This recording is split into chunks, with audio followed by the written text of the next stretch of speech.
Ladies and gentlemen, I did not want to be making this video right now. I'm gonna be 100% honest with you. As much as I love recording YouTube videos for y'all, I did not want to be making this one today.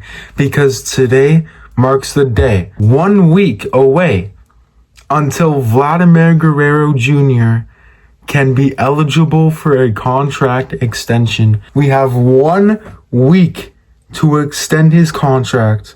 And if we don't, we're probably going to lose him in free agency. You know, I did not want to be making this video right now because I thought the man himself, the myth, the legend, Ross freaking Atkins, would do it already. He hasn't done it yet, in case you couldn't tell, okay? In case you're wondering what I'm wearing, I'm going to show you right now, all right? Because this is exactly what we got to do. We got to pay this man, you know what I'm saying? We got to give him all the cash that's right here. And if you're wondering where I got this fire t-shirt from, it's from YouTube channel called Blue Jays Today. I'm popping that up right here. Y'all probably know who they are. If you don't, go show them some love. But yeah, man.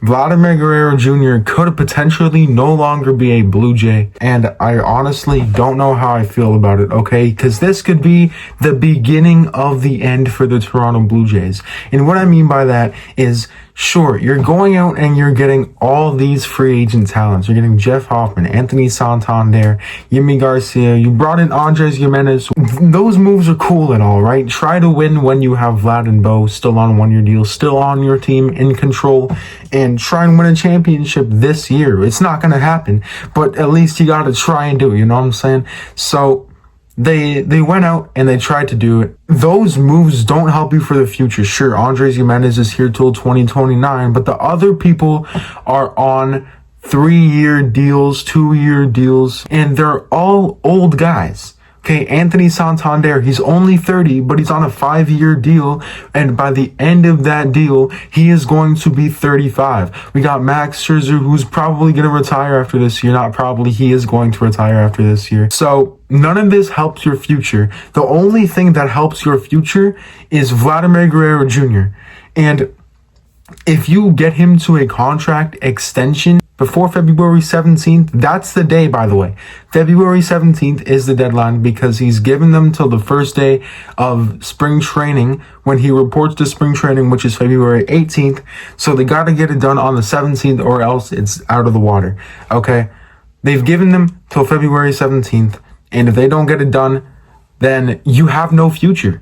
Because Vladimir Guerrero Jr. is the future of this team, whether you like it or not, okay? You're not gonna have no Vladimir Guerrero Jr., have no Bo Bichette, and build your team around Anthony Santander, okay? It's not gonna happen. So all these moves are good for right now, but the only thing that matters down the line is Vladimir Guerrero Jr. I know Ross Atkins and Mark Shapiro aren't thinking about all that, all right? They're thinking about the last dance and going all in this year.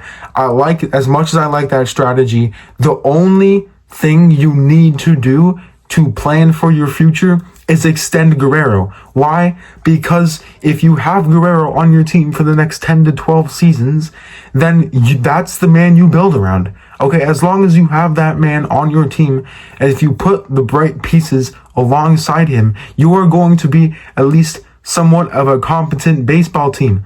Okay, we saw what they did last season. Imagine they didn't have Guerrero. They'd be worse than the freaking Chicago White Sox, okay? Another thing that really pisses me off about all this is in a podcast Guerrero went on like literally a month ago, he said that he gave the Blue Jays front office the exact dollar amount he would sign for. And I'm kind of confused. If your franchise player gives you the exact dollar sign he's willing to sign for, so he's on your team for the rest of his baseball career, and you still haven't given him that money and said, take the money, then I don't know what we're doing. I'm going to be 100% honest with all you. Something deep down inside of me is telling me the only reason that we haven't extended Guerrero yet is because of his defense.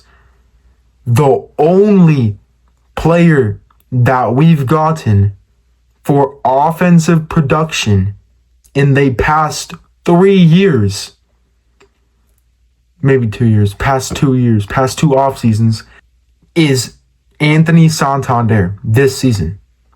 Everyone else has been a bullpen arm, and Max Scherzer and Andres Gimenez, who we got via trade, and we gave up our second best offensive hitter for him. Last season, we whiffed on Ohtani, and we didn't have a backup plan, so we ended up with 39-year-old Justin Turner and IKF, primarily for defense and utility. The past 2 seasons has not been it for offensive production, and without Guerrero, you have no offensive production. But looking at the team that Ross Atkins has decided to build, there's no other explanation in my head. And sure, they have all these calculations that they do. They say, if he does this, he's worth this much. They have their calculators and they crunch the numbers and they say he's worth 360. What did they offer him before? 340. That's what it was. They came to the conclusion, and I don't know how you come to that conclusion. We need to recalibrate those calculators, because there's no way you look at Vladimir Guerrero Jr.'s career and think he's worth $340 million.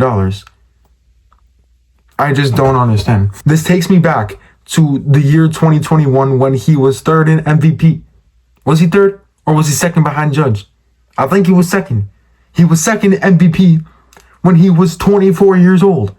He was 23 or 24 years old, and he's second in MVP. He has the best year of his career. And guess what the Blue Jays offered him? They offered him $150 million for 5 years. Why? If we extend him in 2021, we're not worrying about that right now. If we extend him, so going into 2022, if he accepted that deal, right?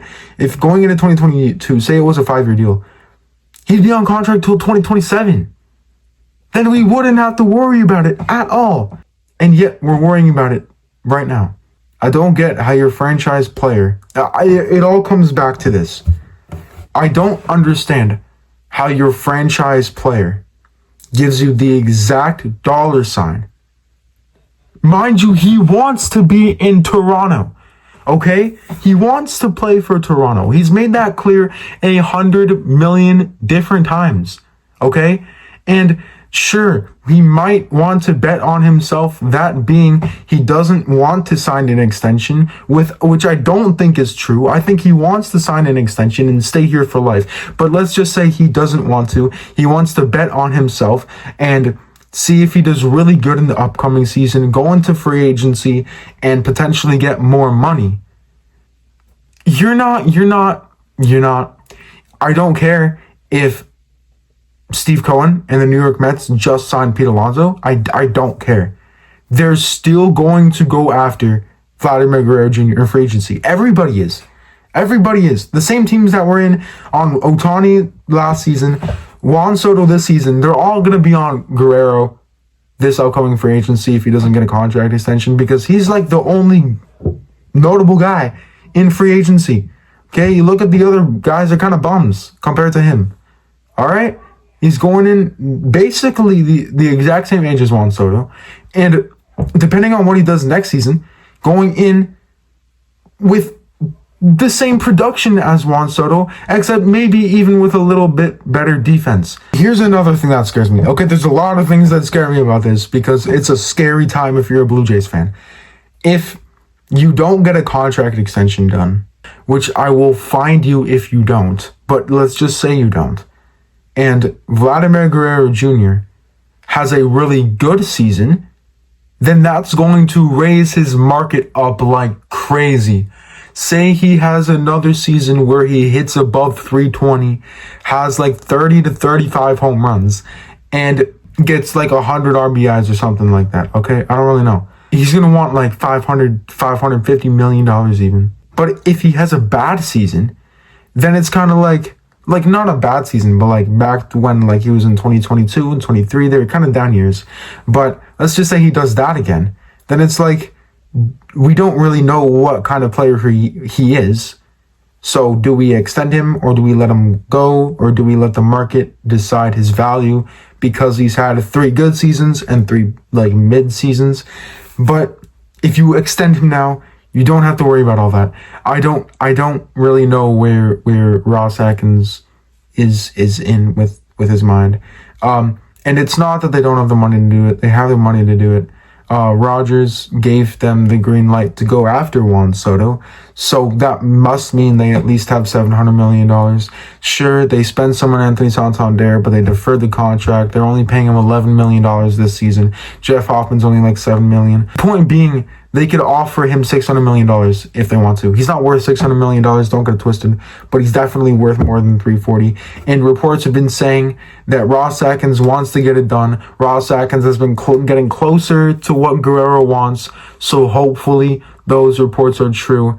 Ladies and gentlemen, we are in the final stretch, the final week before we decide if Vladimir Guerrero Jr. is going to be a Blue Jay for life or potentially going to his new team. Let me know what you think about all this in the comments down below.